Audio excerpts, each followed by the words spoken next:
아멘.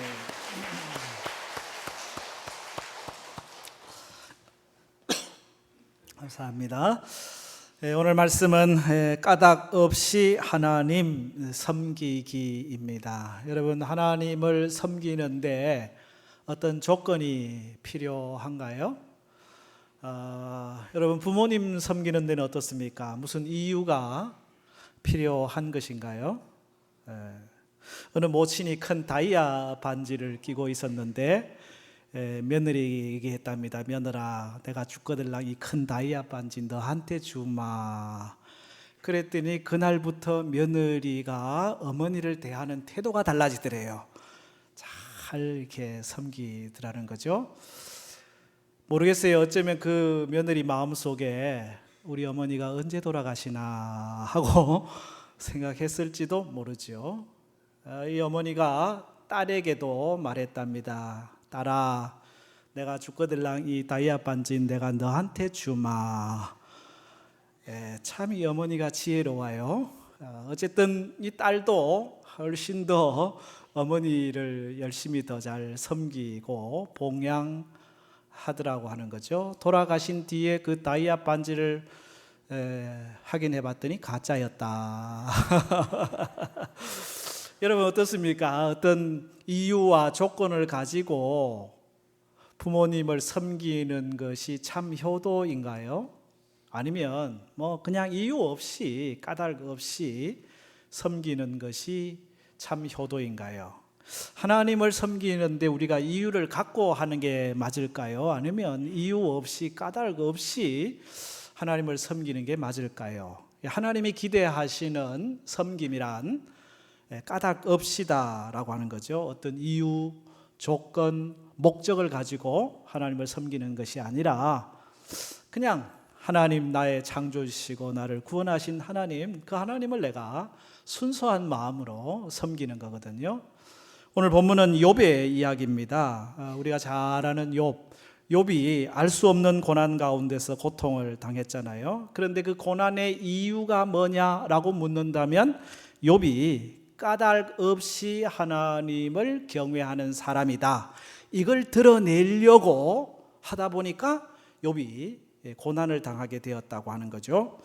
이 본문에는 이 사단의 논리와 하나님의 논리가 이렇게 대비되고 있어요. 사단은 하나님이 욥에게 필요한 것들을 다 공급을 해 주시니까, 복을 많이 받으니까, 이것저것 하나님이 다 채워주시니까 욥이 하나님을 그렇게 섬기는 것입니다. 까닭 없이 욥이 하나님을 섬기는 게 아닙니다, 그렇게 얘기를 하고 있고, 하나님은 반대로 무슨 소리냐, 욥은 그럴 사람이 아니다, 욥은 그런저런 이유 때문에 섬기는 게 아니고 그런 이유 없이도 하나님을 충분히 잘 섬길 수 있는 사람이다 라고 하나님이 얘기를 하는 거예요. 그래서 그러면 하나님 한번 그의 모든 소유를 쳐보시죠. 그러면 틀림없이 욥이 하나님을 욕할걸요. 그래서 욥의 고난이 시작이 되는 거거든요. 욥기는 지혜의 책입니다. 우리의 삶에 고난이 오잖아요. 그 고난의 문제를 우리가 어떻게 이해를 해야 될까? 이 고난을 우리가 어떻게 잘 극복할 수 있을까에 대한 지혜를 주는 책이 욥기입니다. 그런데 이 욥기가 우리가 다 이해할 수 있는 건 아니에요. 욥이 진짜 실제 인물입니까? 아니면 가상의 인물입니까? 욥의 시대가 저기 족장 시대를 배경으로 하고 있다는데 그때입니까? 아니면 이스라엘이 고난을 제일 많이 받던 포로기 시대입니까? 에 대한 해석도 사실은 여러 가지로 나오고 있어요. 욥기 안에는 우리가 다 해석할 수 없는 내용이 있습니다. 그 중에 오늘 읽은 본문도 그 중에 하나입니다. 왜냐하면 오늘 본문의 이야기는 지상의 이야기가 아니거든요. 천상의 이야기거든요. 하나님이 보좌에서 회의를 딱 집례하시면서 하나님의 아들들과 천사들이 뿐만 아니라 여기 사단까지 와가지고 같이 이야기를 나누고 있는 장면, 이걸 어떻게 이해를 하고 어떻게 해석을 해야 되느냐, 이게 사실 쉬운 문제는 아니에요. 우리가 성경을 막 100% 다 풀어내야 되느냐, 그렇지 않아요. 잘 모르는 거는 정직하게 잘 모릅니다 하고 넘어가는 게 지혜로운 거지, 이것저것 인간의 머리로 짜내가지고 하다 보면은 오해하거나 곡해할 수가 있거든요. 어떤 말씀은 그냥 이 말씀은 사실이지만은 지금 내가 다 알 수 없습니다 하고 남겨놓는 겁니다. 어떤 말씀은 인간의 지식적 척도로는 다 알 수 없습니다 하고 한계를 인정하는 겁니다. 어떤 말씀은 하나님 지금 내가 이걸 다 알아야 되는 게 아닌 줄로 알고 그렇게 넘겨놓겠습니다 하고 때로는 이렇게 겸손할 필요가 있어요. 오늘 본문 6절이 그렇게 시작합니다. 하루는 하나님의 아들들이 와서 여호와 앞에 섰고 사단도 그들 가운데 온지라. 하나님의 아들들이 하나님 앞에 섰어요. 하나님의 아들들이 누굽니까? 하나님의 아들들, 하나님의 구원받은 백성들이라고 볼 수도 있고요. 또 어떤 본문에서는 이 하나님의 아들들이 천사로도 나오기 때문에 천사들이다 그렇게 볼 수도 있어요. 그런데 여기 사단도 함께 서 있다라고 하는 거죠. 사탄도 타락하기 전에는 천사였으니까 라고 얘기할 수 있지만은 또 시점으로 따지면 또 안 맞거든요. 우리가 시간과 공간을 초월하면 또 이해할 수 있는 부분이 있을 텐데 우리는 인간이라 시간과 공간이 또 초월이 안 된단 말이에요. 다 해석을 못해요. 그런데 분명한 건 뭐냐? 이 사탄도 하나님의 손 아래에 있다 하는 사실입니다. 사탄도 하나님의 발 아래에 있다라고 하는 거예요. 기독교는 그러기에 이원론이 아닙니다. 하나님과 사탄, 어둠과 빛, 이게 막 둘이가 싸워가지고 어느 팀이 이기느냐 이런 개념이 아니에요. 하나님이 만유의 주가 되셔서 온 땅을 통치하고 계시고 사단도 하나님의 발 아래, 하나님의 손 아래 존재하는 하나님만 하나님이시고 그 외 모든 것은 다 피조물이다 라고 하는 사실을 오늘 본문은 우리에게 가르쳐 주고 있죠. 어쨌든 욥이 이 천상의 대화를 알았더라면 욥이 당하는 고난을 좀 더 쉽게 이해했겠죠. 하나님과 사탄이 그렇게 얘기하다가 내가 지금 이 고난을 당하게 되었다 하면은 그래 내가 좀 참지 하나님 때가 되면 다시 높여주겠지 하고 갈 수 있는데 도대체가 이해를 할 수 없고 알 수 없는 고난이 갑자기 다가오니까 욥도 힘든 건 사실이에요. 욥도 아팠던 게 사실이에요. 욥도 마음에 막 때로는 원망, 때로는 막 하나님에 대한 도전이 있었던 것도 사실입니다. 하나님이 욥의 고난을 통해서 기대하시는 바가 무엇이었느냐? 오늘 본문이 그걸 명확하게 보여주고 있는데 까닭 없이 하나님을 섬기는 것이 진정한 하나님 섬김이라는 거예요. 아무 것이 없어도 하나님께 감사하는 것이 진정한 감사요. 내게 있는 모든 것이 사라지고 고통 가운데 있더라도 하나님을 찬송하는 것이 진정한 찬송이다. 참 수준 높은 감사, 수준 높은 예배, 수준 높은 찬송, 그것을 말씀을 하고 있는 거거든요. 여러분, 하나님의 마음은요, 자랑하고 싶은 마음이 있어요. 좋은 거, 아름다운 거, 귀한 거, 이렇게 좀 드러내고 싶어 하시는 마음이 오늘 본문에 표출이 되어 있거든요.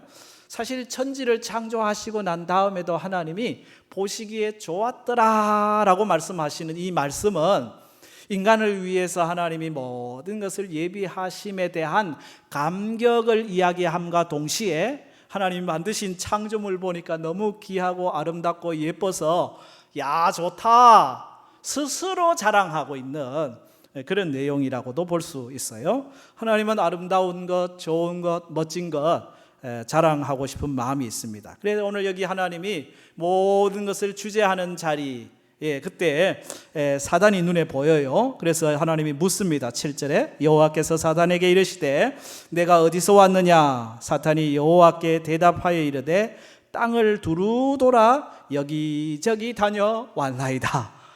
사단이 땅을 두루 돌아 여기저기 다녀왔대요.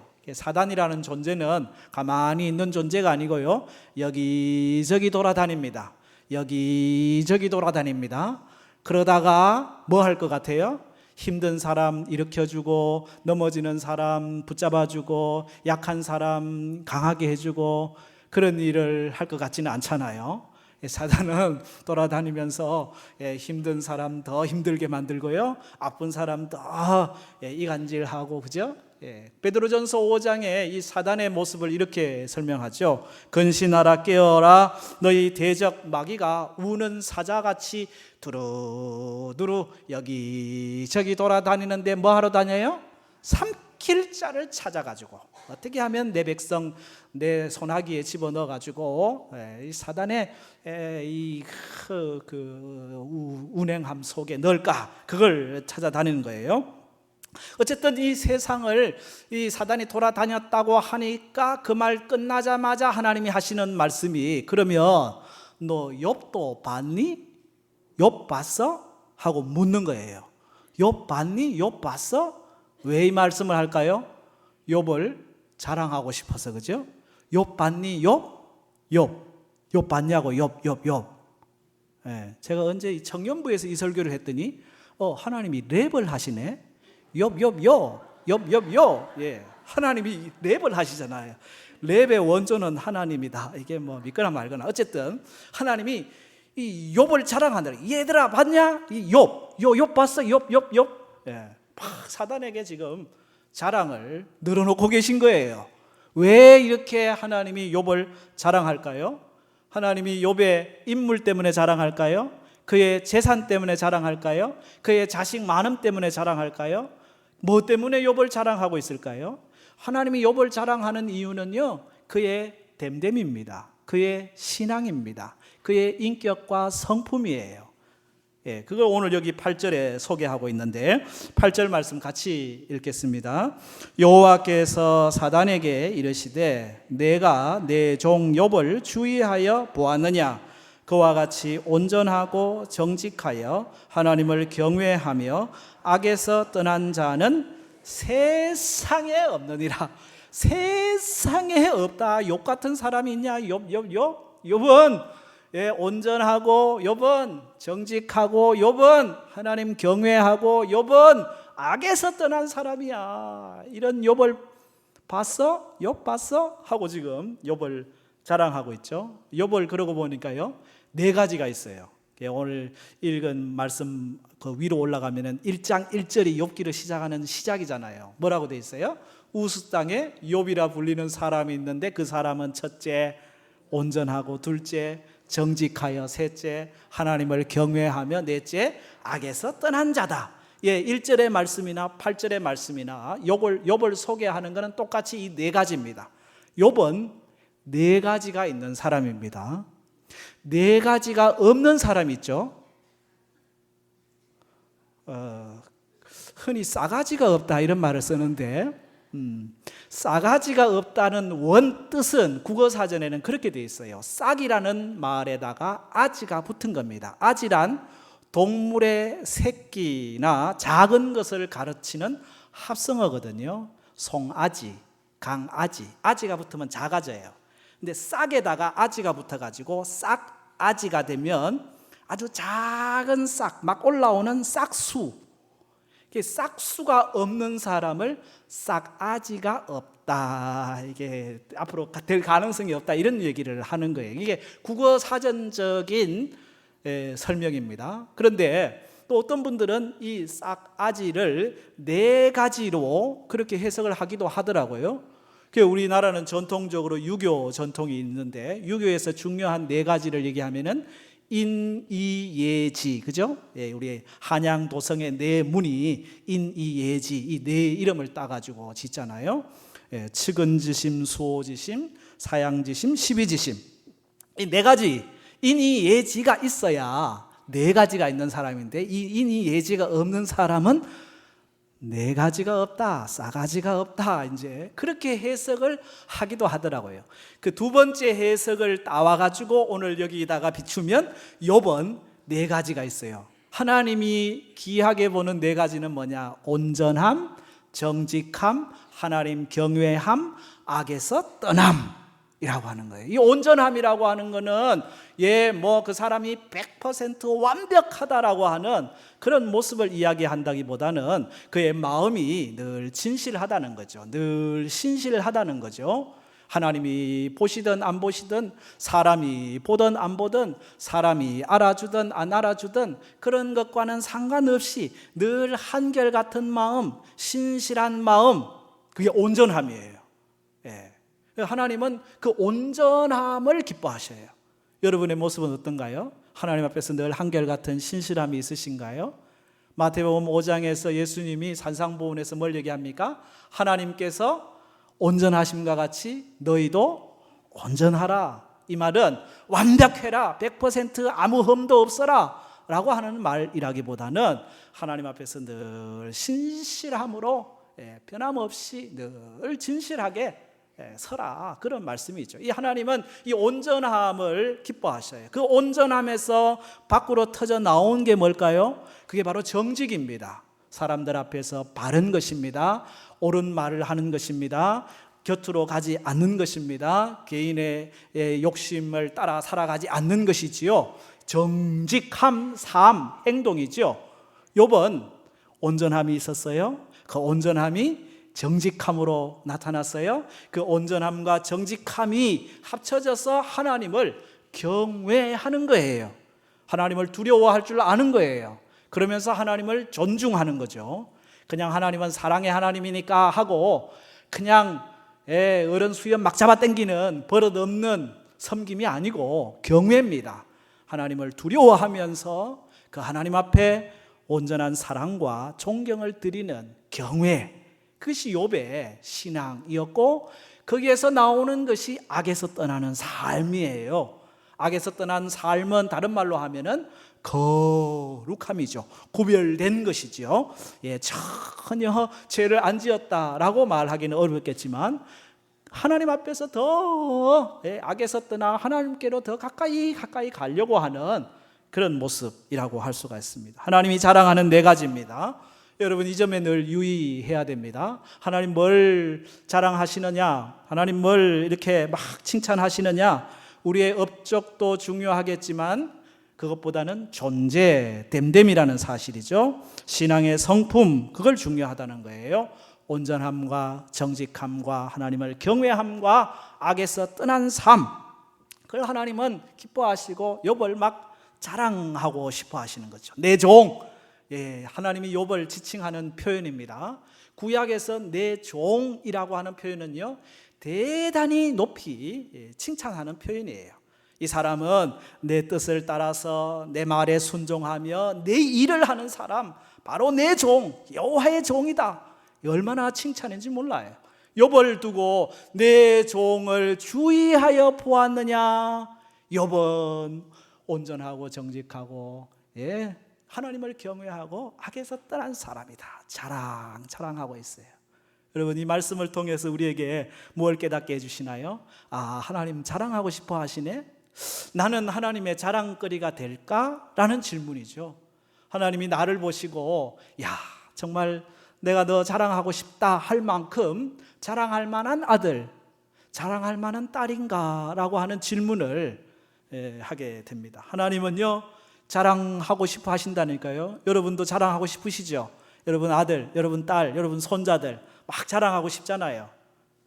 아닌 것처럼 그렇게 계시는데 보니까 막 할아버지들은 그러시더라고. 보니까 할머니들도 핸드폰 내놓고 우리 딸 손자 보라고 막 아이고 자랑하고 싶죠. 정말 하나님도 우리를 자랑하고 싶다니까요. 하나님의 자랑거리가 됩시다. 옆에 있는 분들 인사합시다. 우리가 하나님 자랑거리가 돼봅시다. 하나님 여러분 인물 자랑 안 해요. 하나님 여러분 뭐 많이 가진 것 자랑 안 해요. 하나님 앞에서 늘 온전하고 정직하고 하나님 경외하고 악에서 떠나 살아가려고 하는 모습, 그걸 하나님은 자랑스러워 하신다는 사실이에요. 그런데 여러분 하나님이 이렇게 자랑하니까 사단의 반응이 뭘까요? 사단의 반응이 시큰둥합니다. 사단이 이간질을 하는 거예요.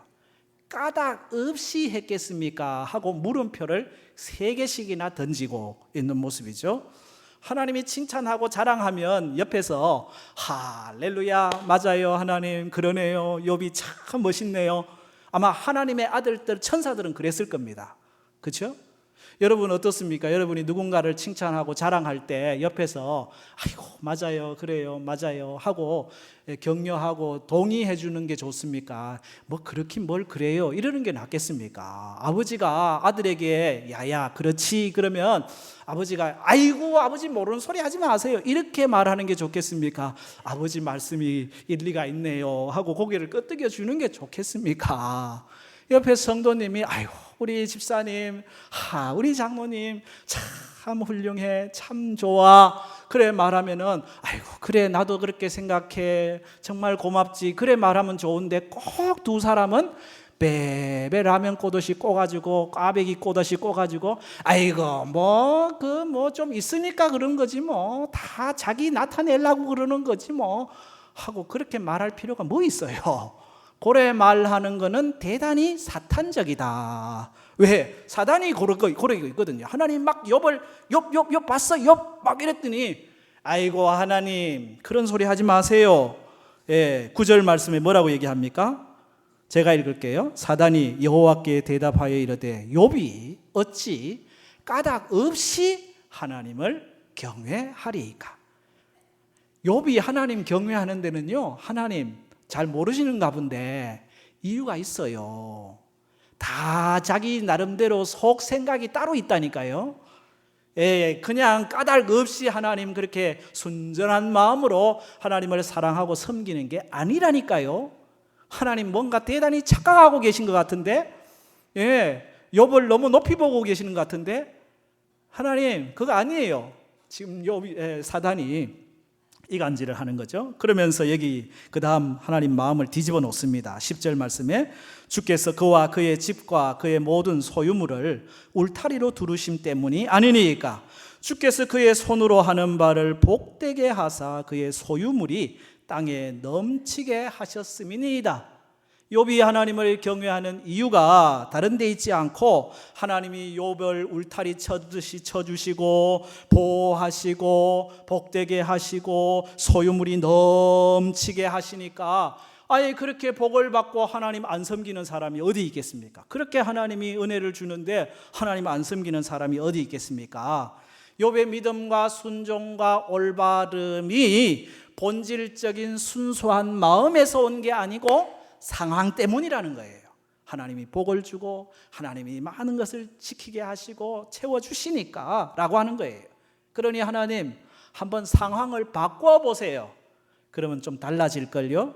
가진 것 다 사라지면 하나님 원망할걸요. 까닭 없이 하나님을 믿고 따라가는 사람이 어디 있겠습니까? 이게 지금 사단의 논리죠. 사단의 말의 핵심은 분명합니다. 욥이 하나님을 사랑하는 것이 아니라 하나님이 주신 선물을 사랑하고 있는 것이라고 얘기하는 거죠. 주신 축복만 사랑하는 사람이라는 거죠. 하나님, 그러니 한번 욥에게서 그 축복을 뺏어가 보세요. 그럼 그래도 하나님을 찬양할까요? 그래도 하나님께 감사할까요? 그래도 하나님께 예배할까요? 아닐걸요. 아마 욥 뒤집어질걸요. 욥 하나님 떠날걸요. 욕하고 떠날걸요. 11절 그죠? 이제 주의 손을 펴사 그의 모든 소유물을 치소서 그리하시면 틀림없이 주를 향하여 욕하지 않겠나이까. 이게 사단의 이야기입니다.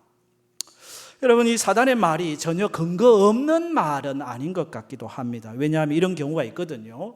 주신 분이 아니라 주신 것에 더 많은 관심을 갖고 우리가 아직도 신앙생활 할 때가 있거든요. 마치 오랜만에 출장 갔다가 돌아오는 아버지, 어린 아들은 아버지가 왔다, 아버지가 주는 선물에 그냥 빠져가지고 와!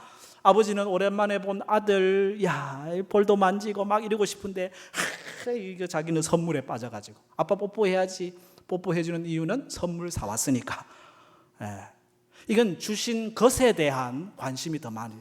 물론 어릴 때는 그래요. 그러나 자라면 거기에서 조금 벗어나야 되지 않겠어요? 여러분, 우리 신앙 안에도 너무 주신 것에만 관심 있고 주신 분을 놓치고 있지 않나요? 우리 신앙이 너무 거래하는 신앙. 하나님 이렇게 축복만 해주세요, 그러면 내가 이렇게 섬기겠습니다.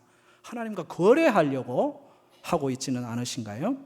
여러분, 까닭 없이 하나님을 섬기는 것이 아니다, 이게 사단의 논리라고 하는 것이죠. 그런데 이 말이 한편으로는 일리가 있지만 또 한편으로는 또 안 맞는 말이기도 한 게 뭐냐면요, 사람이 복을 받고요 많은 것을 누리게 되고 있게 되면요 이상하게 신앙에서 떠나는 경우들도 있잖아요. 놀러 가야 되고 뭐 세상 일에 바빠가지고 예배 빠지게 되고, 오히려 몸에 질병이 오면 또 하나님 앞에 돌아오는 경우 있잖아요.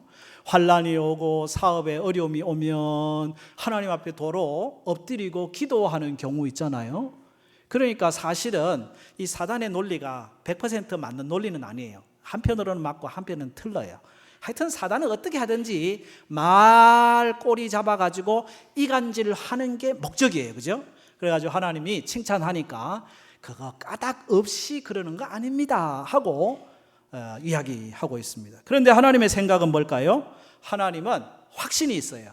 욥은 아니다는 거예요. 욥은 까닭 없이, 상황 때문이 아니고 이유 때문 아니고 조건 때문 아니고 재물 때문 아니고 하나님이 준 축복 때문 아니고, 할렐루야, 하나님 순수하게 하나님 섬기는 거다. 이 하나님한테는 이 확신이 들어 있었던 거죠. 욥에 대한 확신이라고 할 수 있죠. 욥은 무조건적이라는 겁니다. 다른 사람은 조건이 있어야 하고 까닭이 있어야 하지만 욥은 아니라고 하는 거죠. 욥에 대한 하나님의 이 믿음이 얼마나 큰지, 욥을 하나님이 얼마나 크게 생각하고 자랑하고 있는지 드러나고 있는 대목이에요. 오늘 우리는 어떻습니까? 이유와 조건 때문에 하나님을 섬기고 있는 것인가요? 아니면 그런 것과 상관없이 어떤 경우에도 하나님을 섬기고 계시나요? 우리가 깊이 생각해 보아야 합니다. 무엇이 하나님의 기쁨이 될까요? 무엇이 하나님의 자랑이 될까요? 무엇이 하나님께 영광이 될까요? 까닭 가지고 하나님 섬기는 것 가지고 하나님이 자랑 삼을 수 있겠어요? 까닭 없는데, 이유 없는데, 다른 목적 없는데 하나님을 섬긴다. 그게 하나님의 자랑거리가 되겠죠. 하나님의 기쁨이 되겠죠. 하나님께 영광이 되겠죠. 하나님은 욥을 믿었습니다. 그래서 12절에 하나님이 이렇게 말씀하시는데, 12절을 같이 읽읍시다. 여호와께서 사단에게 이르시되 내가 그의 소유물을 다 내 손에 맡기노라. 다만 그의 몸에는 내 손을 대지 말지니라. 사단이 곧 여호와 앞에서 물러가니라. 아멘. 그러고 보면 시험이 온다는 것, 환난이 온다는 것은 한편으로 보면은요, 하나님이 우리를 좀 믿고 있다는 뜻입니다. 하나님 못 믿으면 허락 못 하죠. 아이고 저거 날아가면은 나도 떠날 텐데, 그러면은 하나님이 안 되셨잖아요. 그죠? 하나님이 허락을 하긴 하는데 한계를 지어줬습니다. 재물은 되지만 생명은 안 된다 하고, 하나님이 우리가 넘어갈 수 있는 범위까지만 허락을 하고 있는 장면이거든요. 하나님 왜 이 사단으로 하여금 욥이 고난당하는 걸 허락하셨을까요?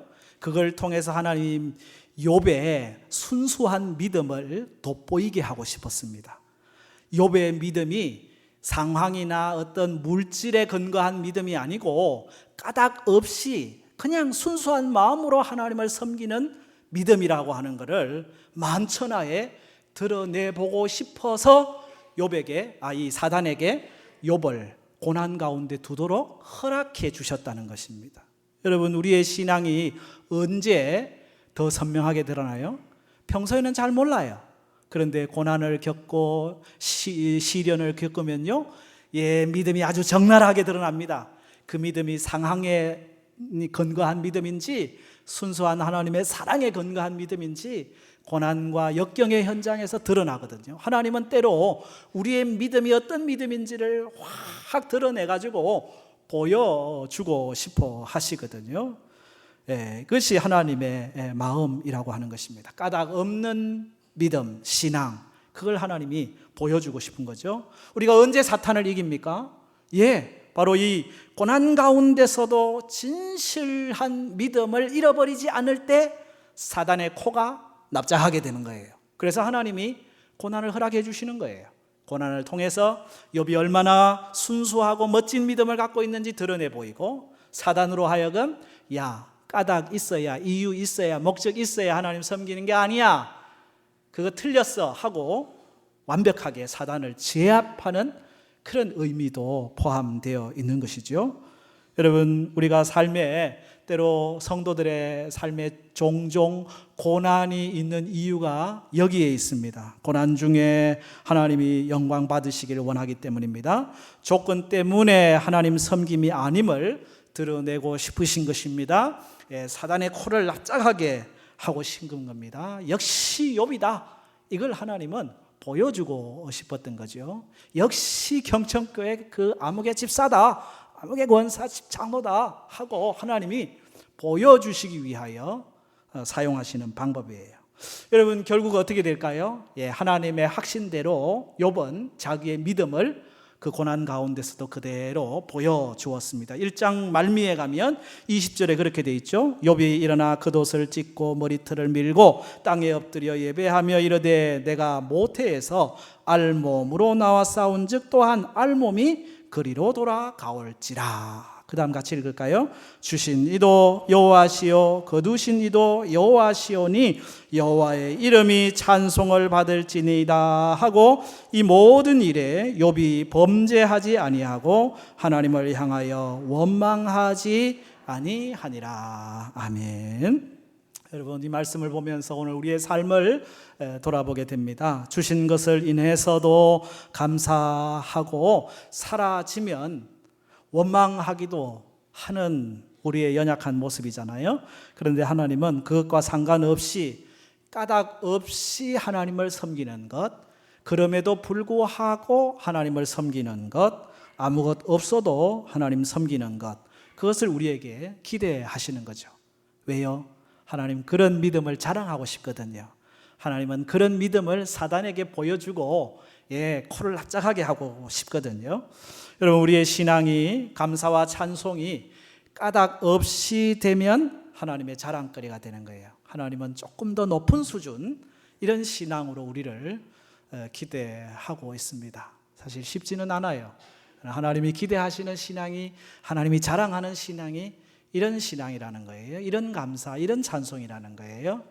우리 교회는 다음 주일이 맥주 감사주일입니다마는 우리가 무슨 감사의 이유가 막 많아야 감사하느냐, 감사할 이유가 우리 주변에 보이지 않아도 여전히 감사할 수 있다면 그건 대단히 수준 높은 욥의 감사죠. 하나님이 자랑할 만한 감사요, 하나님이 자랑할 만한 찬송이요, 하나님이 자랑할 만한 신앙이거든요.